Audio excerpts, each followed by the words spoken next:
మన దేశంలో చాలా అరుదుగా కనిపించే ఆలయాల్లో ఇదొకటి. ఇక్కడ దత్తాత్రేయ స్వామి వారిని దర్శించుకోవాలంటే బోటుపై ప్రయాణించాల్సిందే. ఎందుకంటే ఆ గుడి చుట్టూ నీరుంటుంది. ఒకప్పుడు గ్రామం మధ్యలో ఉన్న ఈ ఆలయం ఇప్పుడు నీటి మధ్యలో ఉంది. రాజన్న సిరిసిల్ల జిల్లా బోయినపల్లి మండలం వరదవెల్లిలో కొండపై స్వయంభూగా వెలిశారు దత్తాత్రేయ స్వామి. ఈ ఆలయానికి ఎంతో చరిత్ర ఉంది.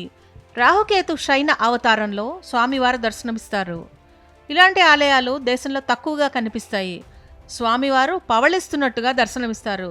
స్థానికులతో పాటు ఇతర గ్రామస్తులు పెద్ద సంఖ్యలో వచ్చి స్వామివారిని దర్శించుకుంటారు.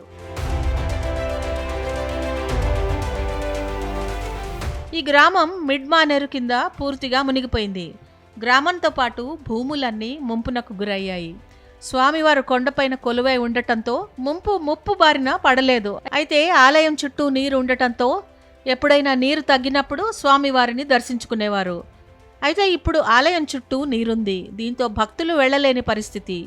ఈ నేపథ్యంలో ఇటీవల ప్రభుత్వం 3 బోట్లను ఏర్పాటు చేసింది. బోటు ద్వారా వెళ్లి స్వామివారిని దర్శించుకుంటున్నారు. దర్శనానికి వెళ్తున్నప్పుడు కాస్త భయపడుతుందా? స్వామివారిని తలుచుకుంటూ దర్శనం చేసుకుంటున్నారు. ప్రస్తుతం స్వామివారికి జయంతి కార్యక్రమాలు జరుగుతున్నాయి. అయితే ఇక్కడ బ్రిడ్జ్ నిర్మిస్తే స్వామివారి దర్శనానికి ఎలాంటి ఆటంకాలు ఉండవంటున్నారు భక్తులు. బోట్ ద్వారా వెళ్లి స్వామివారిని దర్శించుకుంటున్నామని చెబుతున్నారు. నీటిలో ప్రయాణం వల్ల భయంగా అనిపించినా స్వామివారిని స్మరించుకుంటూ వెళుతున్నట్లు చెబుతున్నారు.